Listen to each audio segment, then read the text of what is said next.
Hello, hello, this is Father Adam greeting you with more good news that I know you can use in your daily life. Saint Philip Neri, one of the greatest saints of the church, a nun came to him and said, "Father, I have visions of heaven."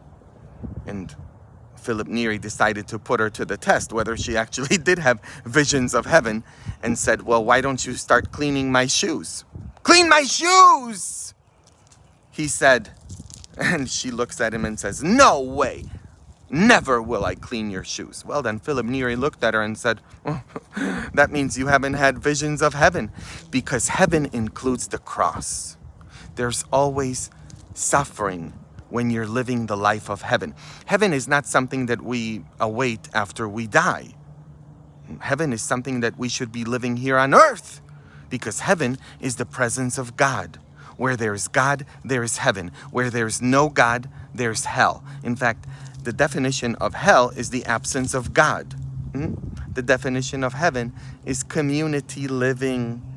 It's heavenly living. It's joyful living. And part of that living, the life of heaven, is the presence of the cross. Suffering, obstacles, situations, not problems, because in life we have no problems. We only have situations that we are going through, because Christianity is a walk. Jesus invites the disciples on a walk. Come and follow me on the journey. We're walking. We're not stuck on the journey.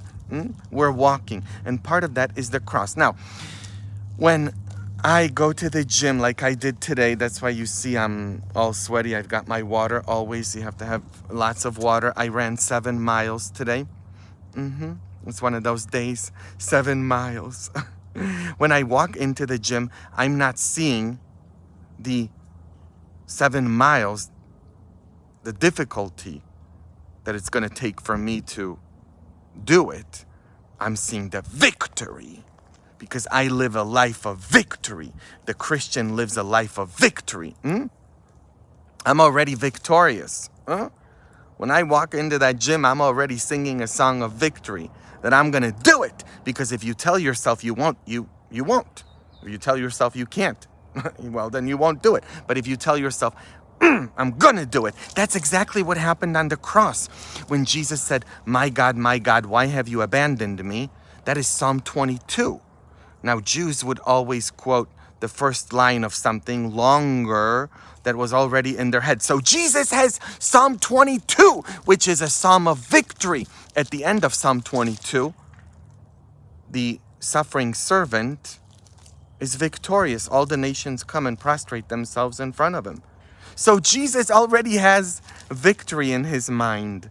Not that which he is going to have to go through, which is certain, because that whole psalm, if you read it, it's going to tell you about everything that he's going to have to face. But no, he's not thinking of that. He's thinking of that which is to come.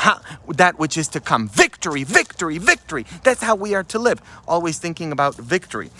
When you're going through the cancer, are you thinking about all the obstacles, all that you will face through the chemotherapy, through the radiation, or are you thinking about the victory?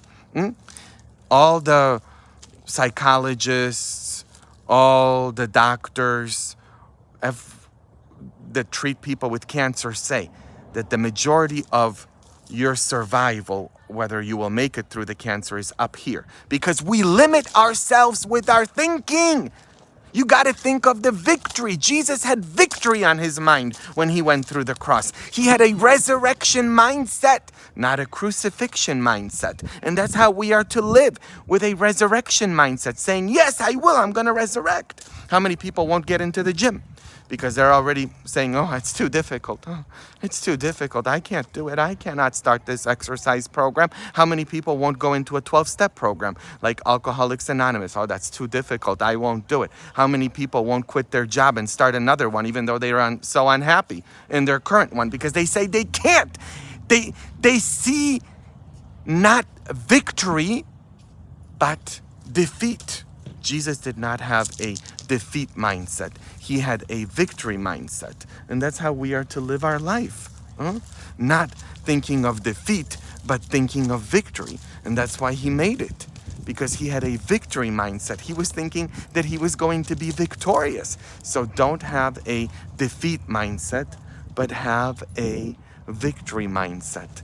And that's what I'm inviting each and every one of you to today. We're going to be victorious, not not defeated. Live your life that way. Not thinking of defeats, but thinking of victories. And that's the way you're going to be able to start an exercise program, any type of program to bring about the change, to get you through any type of cross in your life. If you've got a victory mindset, not a defeat mindset. Hello, hello.